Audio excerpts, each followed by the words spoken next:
How to find who can chat with me settings on Roblox mobile. Hello guys, in today's video I'm gonna show you how to find who can chat with me settings on Roblox mobile. First thing, go to Roblox and now click these 3 points here in the bottom corner and go down until you find settings, click on it and then click privacy, and here just go down and you will find this one, who can chat with me.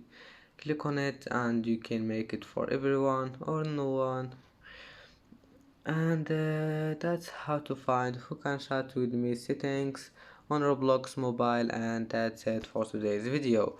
If you like this video, please don't forget like and subscribe, and thank you for watching this video. See you in the next video.